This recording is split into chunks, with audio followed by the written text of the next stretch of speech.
as we started. Okay, so that's that then. Okay, just, you know, it's been topsy-turvy. I'm trying to get my head around where we actually are. In fact, who is our guest this morning?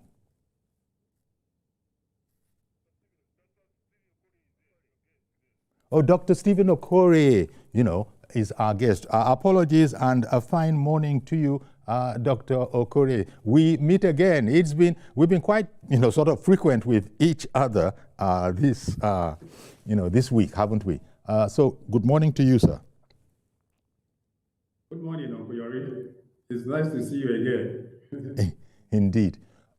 You know, we're talking security all over the place today. We've just heard at the National Assembly that they have indeed endorsed President Tinubu's request to deploy the Nigerian army. Give me your thoughts on that. I think we begin to know what the perspectives are, because you saw how the Senate seemed to be full of praise for the president's timely action. Is that how it's all about democracy? Is the way it has been phrased, that President Tinubu from the very, very beginning, in fact, when he came into office, you recall, democracy was at threat, and he stepped in, you know, and that was sorted out. But it didn't go without criticism. But what do you think about this request of the president and the granting of it? Well, if I heard you well, I can barely hear you. Oh, you can't hear me well.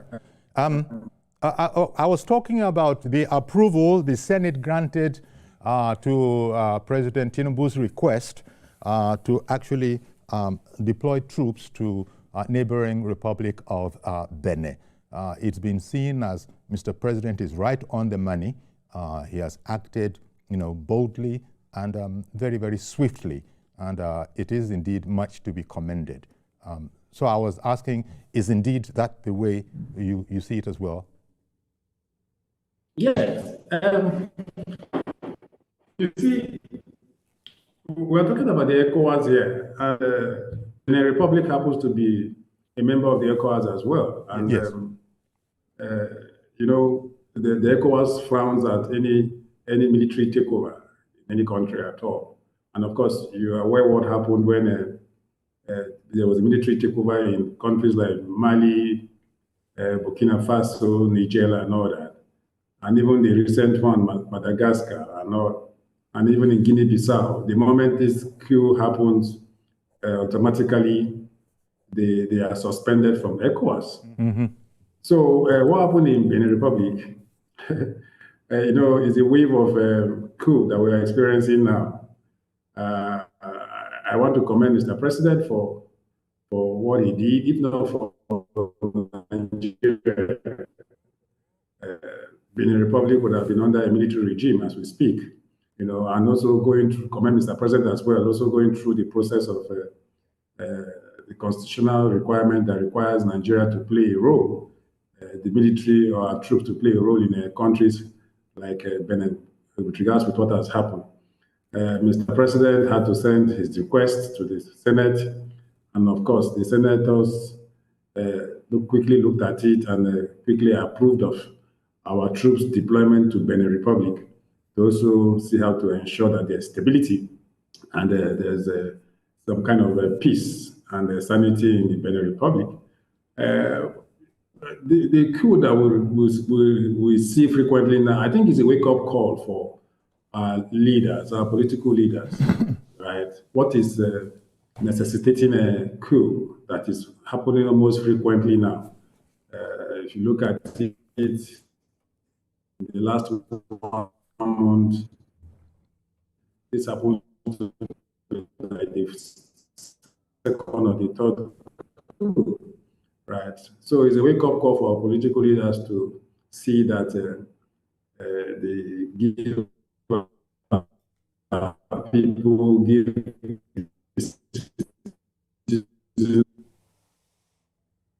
Oh, okay. I guess you've taken a pause there. Just as you seem to be expressing some difficulty in hearing us well, actually, it's now turned the other way around. I had a bit of a challenge hearing you as well. But, you know, I think we're going to manage. Security, okay. The economic development, and all that. So, okay. So I was just saying that I've had something of a difficulty, hearing you, but I did get the gist of what you were saying. You approve. It is indeed what to do. I remember the president had said that coups have to be seen as a thing of the past.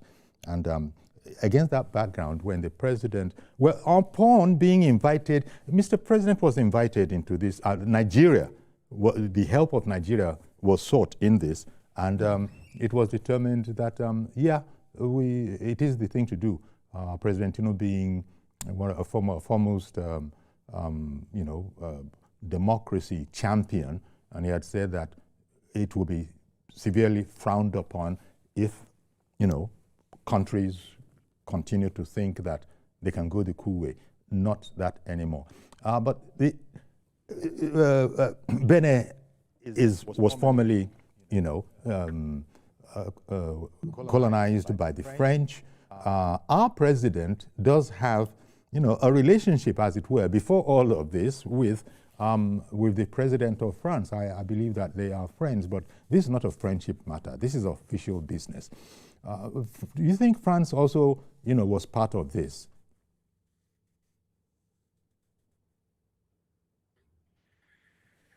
Okay, we have that. Okay, there's no smoke without fire, and yes, so there's a possibility. There's some kind of conspiracy if we begin to look at it in that regard. Benin Republic is like a younger brother to Nigeria. Of course, Nigeria has a lot of role to play in the development of Benin Republic. We share a common border. We speak almost similar language. We bear almost same kind of names and all that. When you look at Nigerians that share the border with Benin Republic, right? We go into Benin to carry out businesses, and they come into Nigeria also carry out businesses here. So when certain things like coup befall Benin Republic, there's serious role that Nigeria as a country needs to play. If not for Nigeria, that's the way I said, Benin Republic would have been under a military rule. And as it is, we are more in tune or inclined with democratic government, within the African continent. Just that we are seeing certain countries that are now being overthrown by the military. France, when coups like this happen, we expect that investigation should be carried out to know what actually caused or prompted it, and if we have some international interest in it. Coups are not just carried out alone. Yeah, it is after they are executed, if they succeed, then we begin to know who the actual planners are and who are the individuals or countries that are involved in it. And even if they fail, just like that of Benin, it will still also, after investigation, reveal the countries that are involved or supported such coup. Right? If France is practicing a democracy, I don't see any reason why they should come and begin to support a coup, in the African continent. Yeah. So let us see what happens. Our military are already there, trying to see how to stabilize the country. And I watched the president give a speech and all that. So these things are bound to happen because as the country, there are some persons that are disgruntled. Some persons are not happy with the happenings of certain things in their country. So it's the good thing that the coup failed, and the president is there back on his seat as the civilian president of Benin Republic. Of course.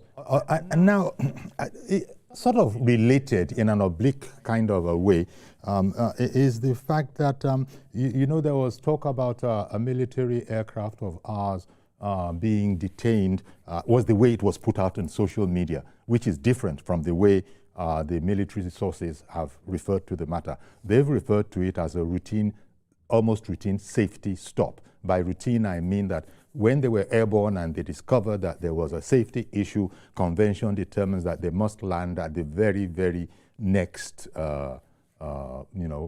opportunity to do so. It's not as if we were hearing that they were, shepherded down, they violated airspace of Burkina Faso. I don't know, not all of that. But the point, why I'm bringing that up is the fact that Burkina Faso, Mali, Niger, these are now in a Sahelian grouping, and they are not very much friends with France now. Now, you have Benin Republic, which is firmly in ECOWAS, that has called on, Nigeria to come to its aid, and a coup has been foiled. That no doubt will have some, we will be ringing some chimes to these other brothers of ours in Africa who have determined for now, even though Nigeria has said the door is not locked, as soon as you people change your mind, you're welcome to come back into it. But what are the implications there? Because they've seen that if ECOWAS wants to move, it will move, and it has done so to save, or at least help prevent an extra democratic change of government. Do you think this has any effect on those African countries, what they call the Sahelian grouping of countries?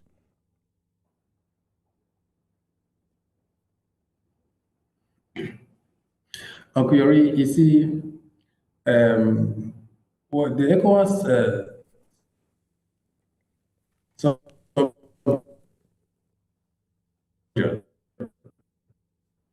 certain countries are members of the ECOWAS operation. Don't forget that when there was a military takeover in Burkina Faso, Mali, a suspension, they wrote them that they were suspending them from ECOWAS, yes. which of course is, it was a unanimous agreement by heads of states of government. It wasn't the fact that President Tinubu was the chairman of ECOWAS. It wasn't a personal decision that he took for the suspension of Burkina Faso and the other two countries. It was a unanimous agreement amongst the heads of states of government. Now, Burkina Faso and Mali and Niger, at some point, they felt that, okay, we don't want to be under suspension anymore. Let us write a letter exiting from ECOWAS, right? Because for personal reasons best known to them, they wrote and exited from ECOWAS. Now, there are a lot of implications when it has to do with that. I faulted their exit because we expect that there are a lot of things that we can do together as a regional bloc, right? We're talking about terrorism here, and no country fights terrorism alone. The more that collaboration within or amongst countries. Right now, with the exit of Niger from the ECOWAS, you also saw the withdrew from the multinational Niger and the Benin Republic, with Nigeria fighting terrorism within the region here. If Burkina Faso wasn't under a military rule, right, I don't think the landing of our airplane, Air Force plane in Burkina Faso would have raised any issue or raised any dust, right? Now themselves, Burkina Faso and Nigeria see themselves as enemies now, quote, because they don't belong to the same association bloc as they used to be. Any countries like Nigeria and some other countries that have they seen or perceived to be their enemies, of course they will frown at it. Nigeria and Burkina Faso as we speak. I don't think they are in any good term or in a cordial relationship as we are talking. So the moment they saw that an Air Force plane from Nigeria landed in their country, they did what they did. But the fact is, you don't expect a plane to land in another country without a permission. Here we are talking about an emergency that demands the next available airport, whatever the country is, to land. So the moment they discovered that Burkina Faso was the nearest country and they could have access to one of their airports to land, they had to land. Exactly. The emergency.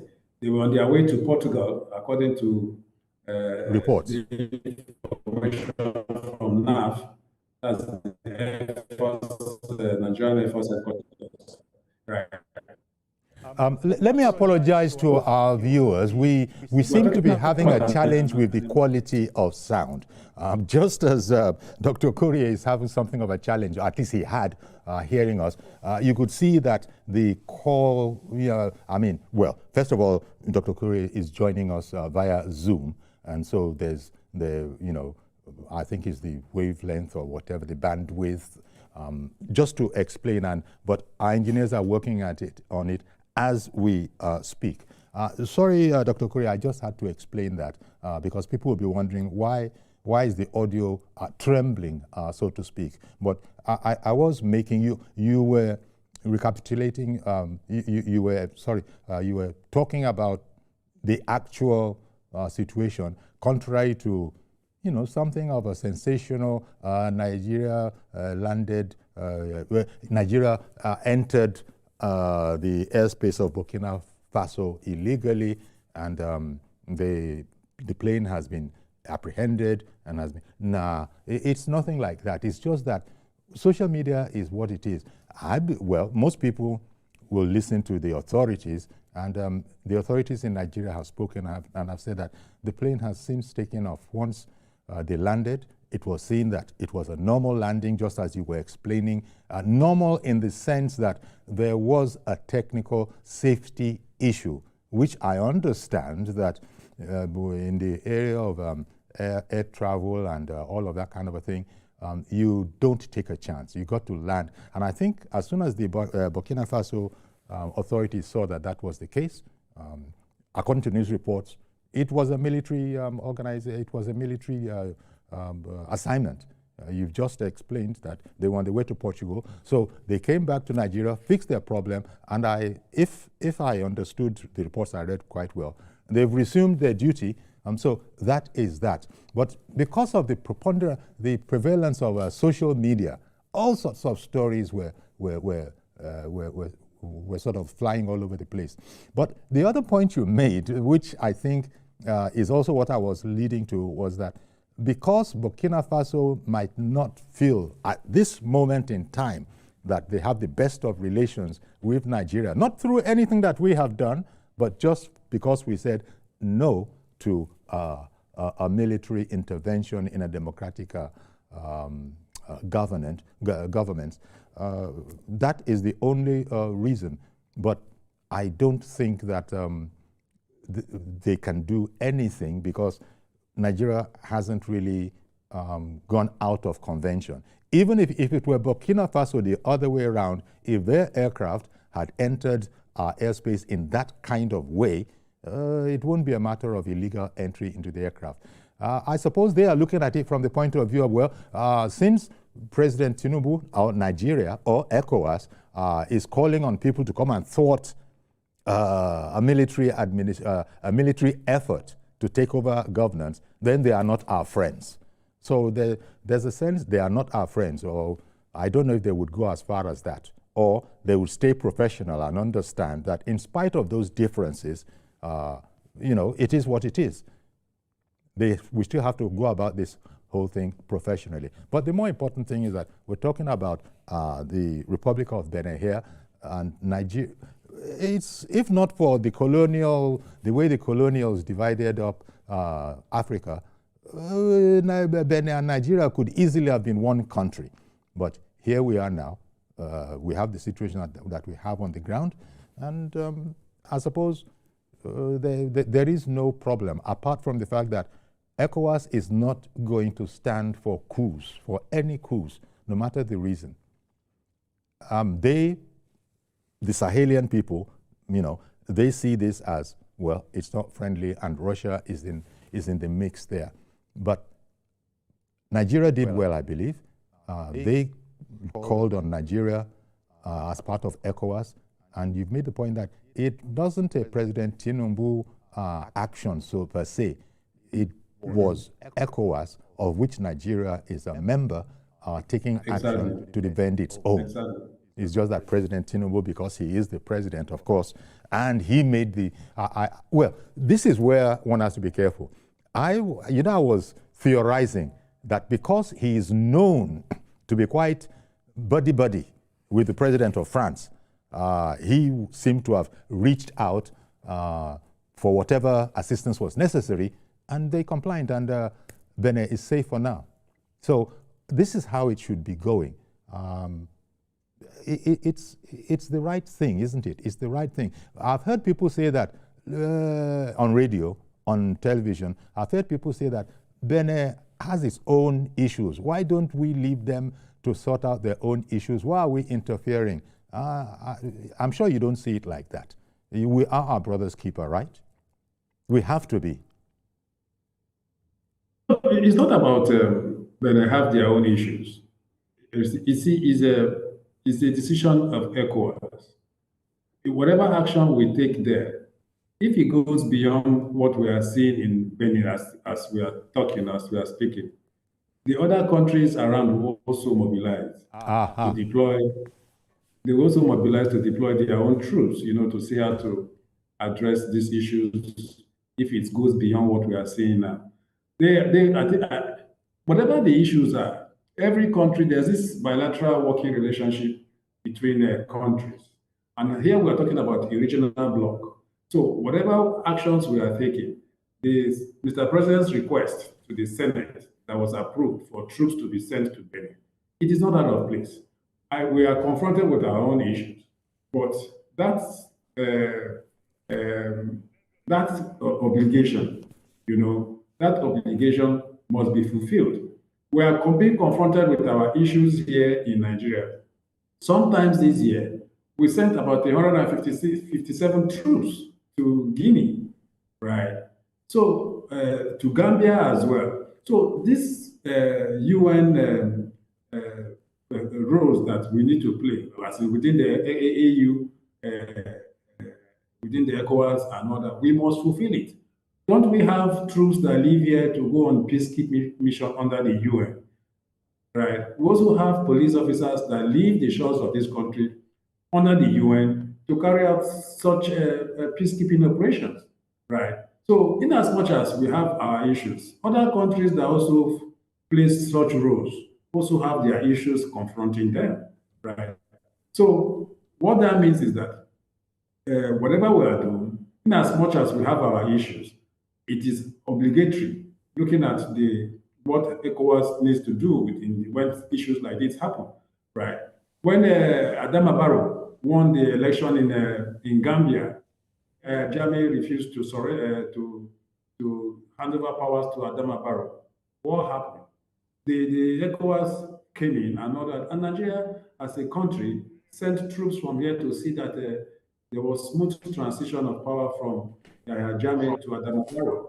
Right, so we must be seen to play these roles, right? It is not out of place, and the Nigerians that are saying the contrary, I don't think they are up to date with when it has to do with such international obligations that countries need to play with regards to what we're experiencing in countries like Benin as we speak.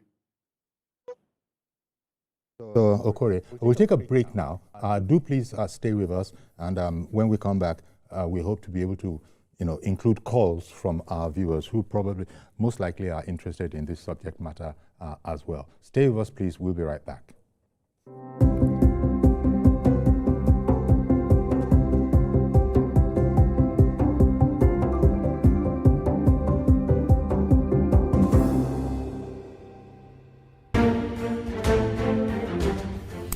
The Renewed Hope Initiative RHI presents the RHI Green Nigeria Challenge. Go green today for a greener tomorrow. This national competition is in 3 categories. The household category is a tree planting competition amongst 11 frontline states in northern Nigeria. Each participating household in Adamawa, Borno, Bauchi, Gombe, Jigawa, Kano, Katsina, Kebbi, Sokoto, Yobe and Zamfara states will plant a minimum of 1 tree to qualify, with a video evidence of before and after the tree planting exercise. 20 million naira would be awarded to the best household. Submission deadline is 20th December 2026.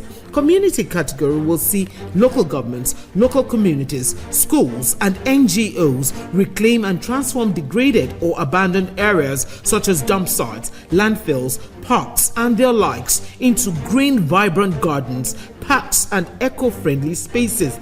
50 million naira would be awarded to the overall best community group.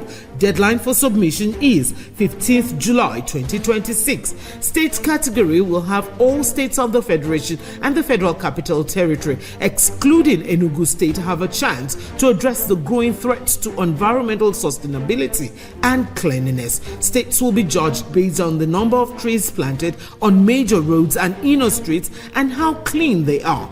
100 million naira will be awarded to the best performing state. Already, Enugu State has 100 million naira for being RHI's model green state due to its greenery and cleanliness. Video evidence must be submitted by participating states on or before 20th December 2026. All entries must be directed to RHI Office, State House, Abuja, or email rhi.greenchallenge@statehouse.gov.ng.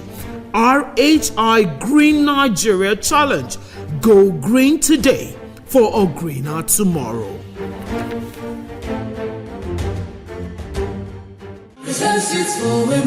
Nigeria is the giant of Africa, but when it comes to women's participation in parliament, we sit at the very bottom.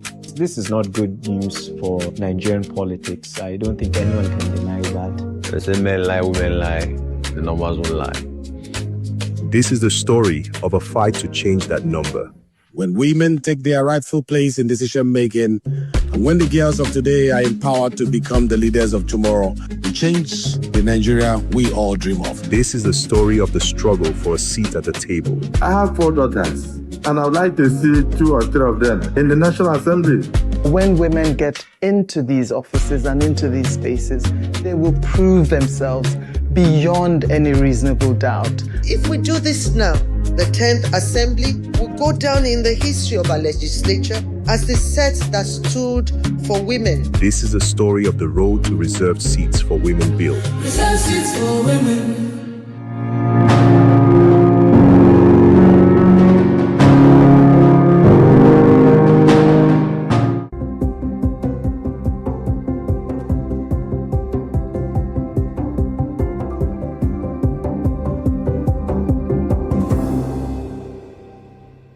Okay, thank you very much for staying with us. And we started out with Dr. Steve Okore, security expert. And I'm happy to say that in this second half, we'll be joined as well, in addition to Dr. Okore, by Dr. Tony Ofoyeton, Director General, International Institute of Professional Security. Good morning to you, Dr. Ofoyeton, and thank you for making time for us. Good morning. Thank you very much.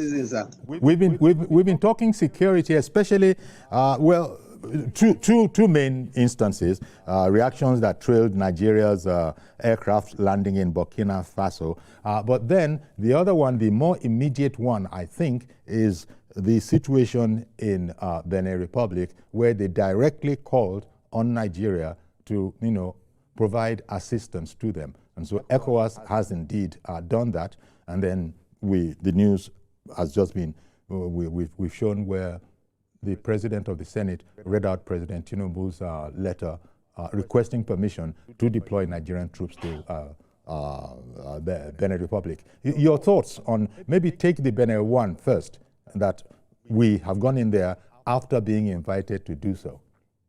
it really is ECOWAS. Is it ECOWAS or Nigeria?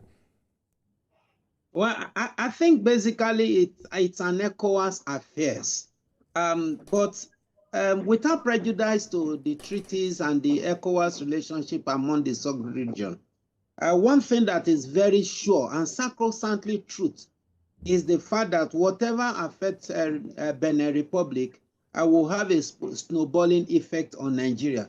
So it makes a lot of sense for Nigeria to intervene in whatever manner it chooses to intervene. Now, the reasons are not far-fetched. We have elongated an avalanche of reasons. If you look at the Russian-Ukraine war, you will see that one of the major challenges is the challenge of proximity.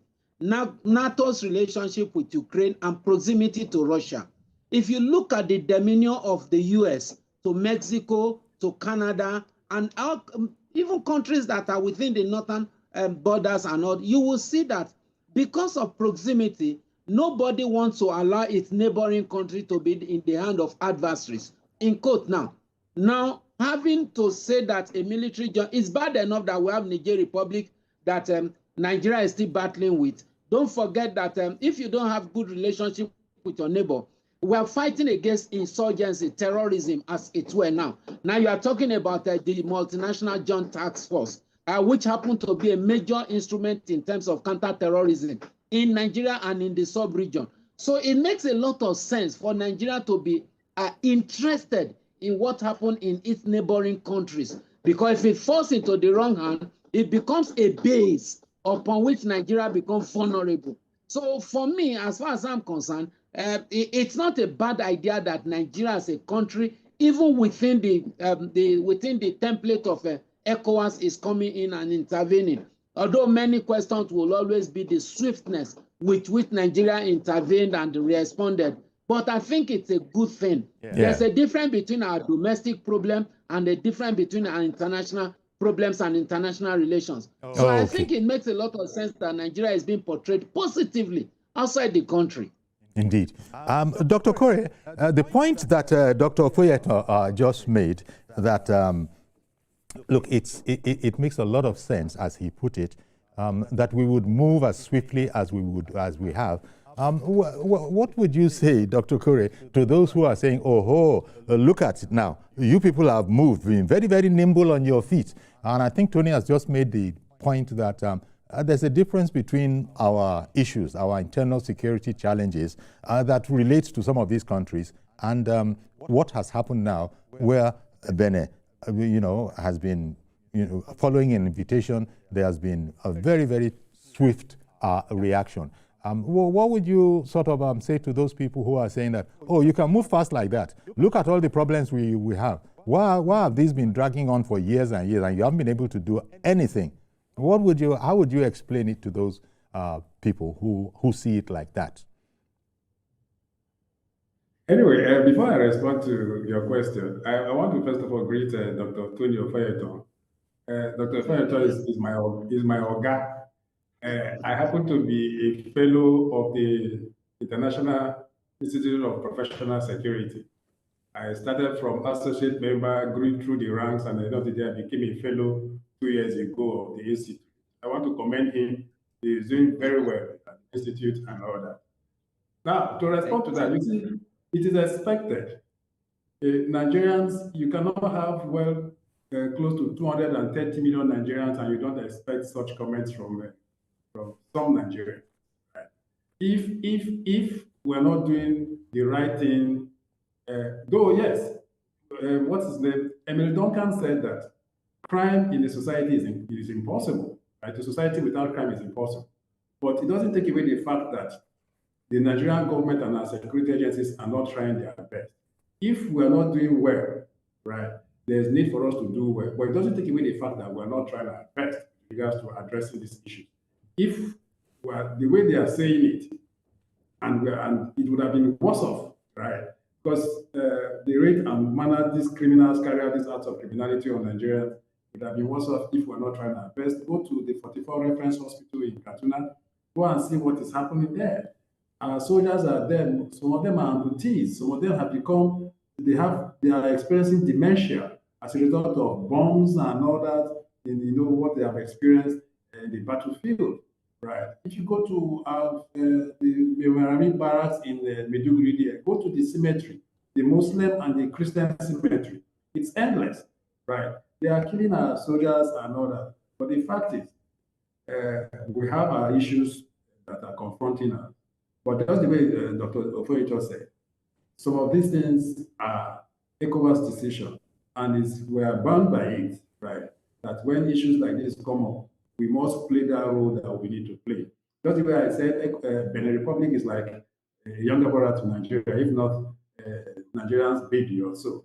So when they are confronted with challenges and ECOWAS take a decision, there's nothing wrong with Nigeria playing that role. And don't forget that Dr. Fointo said that anything that happens in Benin Republic, be it can snowball into Nigeria. And of course, it's better for us to see how to put a check on it before it begins to escalate into something that will go beyond what we cannot handle, right?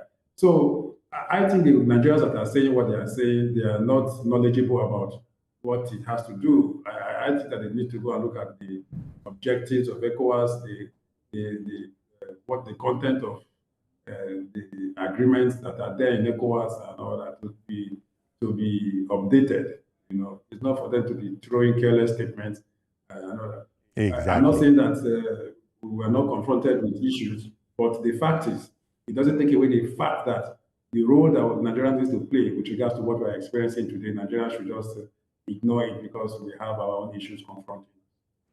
Now, Tony, Dr. Foyeto, now that Nigeria has, stepped in and the coup has been foiled, and the president is, very much in place, there were initial worries about, the safety of the president, where he was, but all of that has been sorted now, and the threat, touch wood, one can say that it's behind us. But are troops going to have to remain in there to be sure? They can't just sort it out and then turn back and start coming back home. They're going to have to sort of assure that this has been done and there's no reversing it. That is, democracy will not be thwarted. Is ECOWAS going to have to stay there for a while to sort of get them to stabilize? Do you have any idea how that will work? I think one of the major reasons why Mr. President went to National Assembly is to seek the leave of the National Assembly to ensure that our military are going to be on ground to ensure political stability before coming back. I think that's just the essence. Actually, it makes a lot of sense, like I said earlier, to allow all dust to settle, to allow, I think there have been some series of arrests in the past few days after the foiled coup. We also expect that they would also continue in the process of arresting. You don't know the magnitude of those that are involved in the planning of the coup and the execution of the coup. Before it can get to this level, it's no longer a child's play. And having Nigerian military, or let me say ECOWAS military now, predominantly Nigerians anyway, on ground would also act as further deterrent to ensure that there is no attempt to now take over again. Don't forget that once the military are already interested in taking over power, it's just a matter of re-strategizing, especially when it is discovered that either that the president in power is weak in terms of military might and military strategies and the like. But so I expect them to do some reshuffling. I expect them to do a reorganization of the country, especially the military formation as a whole. I expect them to do political audit of appointees, civilians and businessmen that are involved in this coup, so that at the end of the day, they are able to sever the tares from the weeds. I think it is only when ECOWAS is sure that the government in power is now stable that they cannot think about coming back. Although it's going to cost Nigeria, if it's Nigeria solely, it's going to cost Nigeria a lot in terms of the monetary implication. So the government should now look inward and ask itself, how long will stability take? They understand the terrain better. But if we look at the financial implication, we should not make it too long. So it means that the government should be able to encourage the president of that country to put in people that he thinks he trusts, and so that our boys can come back. We also have our own challenges that we need to face as quick as possible. We don't have that enough manpower. And the monetary, don't forget that all our soldiers that are there are going to be paid in dollars, and it's going to be everyday affair. It's not like the regular monthly stipends. It's going to be everyday affair. So who bears the consequence of the financial implication? I think the president should think like Donald Trump now. Be a businessman. If you have helped Benin Republic to stabilize their politics, then you should be able to put down your terms and conditions. We were able to help you stabilize your government. We need X and Z in return, so that you are not running at loss for nothing. Nothing goes for nothing globally again. So there is nothing like Big Brother or Father Christmas anywhere in the world again. Our boys are going to be paid in dollars every day. Is it going to be coming from CBN? Who is going to bear the financial implication? If it's going to be Nigeria, then I expect that within the next 2 days, Nigeria should come back. But if they want it to be so stabilized and very solid enough to give them such succor and comfort, then they should bear the financial implication of having our boys in Republic of Benin, either for 1 month, maximum, not more than 60 days as far as I'm concerned. 60 days, that is extremely generous. Whether they are paying for it or they are not paying for it, 60 days should be the maximum. Okay. Dr. Kure, where Dr. Foyaton has taken this, it's quite interesting. So I wanted to ask, I think you've addressed it earlier, nothing goes for nothing, but in that sense, I would imagine that Nigeria, ECOWAS, would probably be saying things along the lines of, there is no price is too high for the protection and preservation of democracy. Both of you gentlemen have explained how the last thing we're going to allow is for there to be instability right on our border there. I was making the point of, but for the colonial sort of dividing up of the continent, Nigeria and Benin could easily have been one country before, but now one is under the French.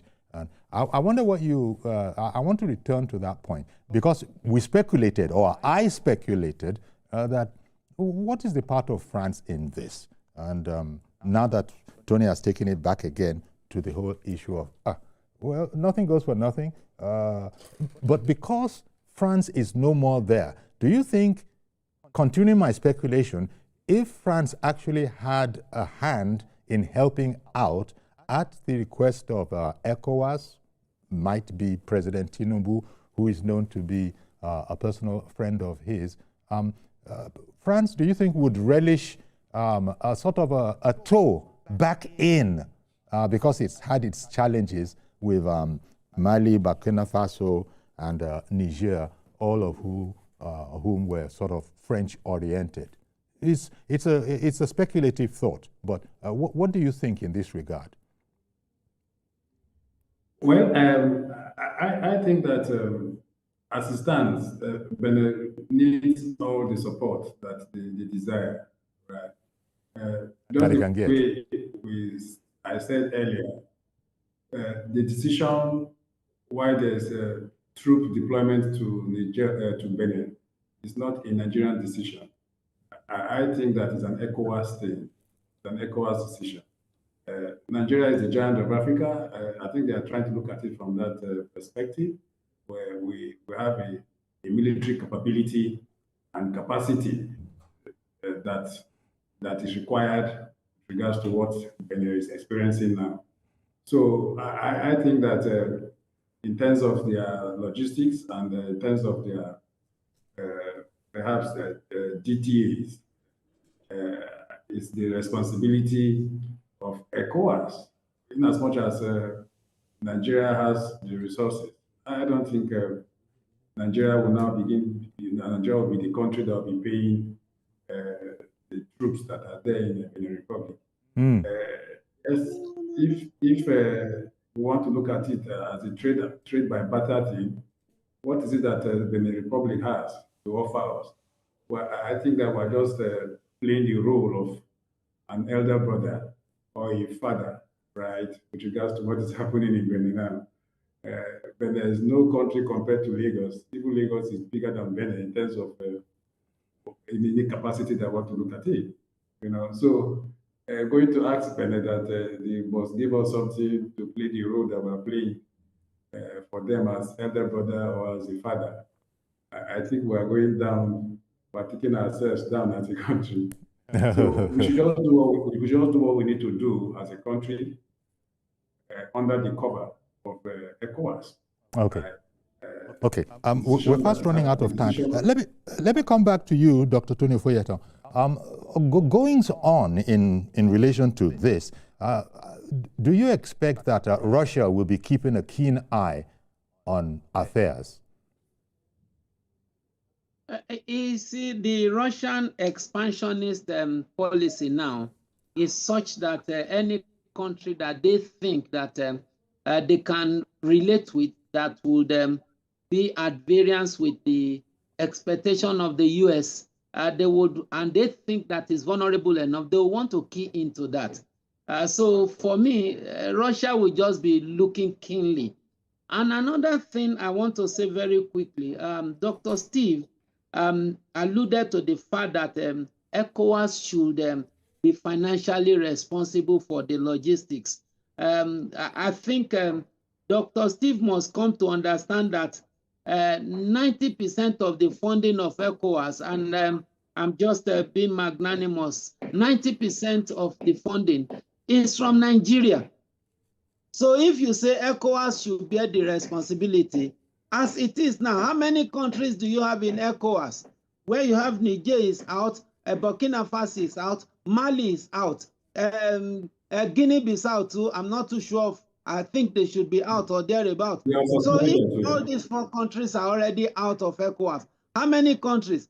Before they were out of ECOWAS, Nigeria was bearing bulk of the financial responsibilities. So now that these 4 countries are out, and it is not also true to say that what can Benin Republic give us? In short, there are avalanche of things that Benin Republic can give us. You can talk about exclusive trade rights. Even if you are not looking, there are a lot of things. We can talk about exclusive trade rights. If Nigerians, there are countries in this country that have exclusive right to import certain things, why can't we also have exclusive right to say that in this part of your economy, Nigeria will be in it for maybe 10, 20, 30 years. Look at the way Donald Trump is doing business all over the world, to the extent that he has even used the vulnerability and the opening in our own terrorism matrix now to now come against us wholly to say that there is Christian genocide. The issue is not whether there is Christian genocide or not, but this became an opening through which Donald Trump is trying to enter Nigeria. And it's going to be an economic bargain at the end of the day. The economic bargain will be such that you buy our equipment and all those stuff. Like, we have a lot of things. We have crude oil. We have major refinery in Nigeria. They don't have oil. We can say it's exclusive. 100 years to come, buy our oil, only our oil. There are many things. In short, those in Ministry of Trade and the like, they know what to do to be able to take back everything that we have spent there. So thank you very much. Thank you very much. Dr. Foyeton, we've completely run out of time. Thank you very much. I greet you, and I also greet Dr. Steve Okorie. Thank you, gentlemen, very much for giving us the benefit of your analysis of ongoing geopolitics. That's our program today. Do please join us tomorrow for a fresh edition.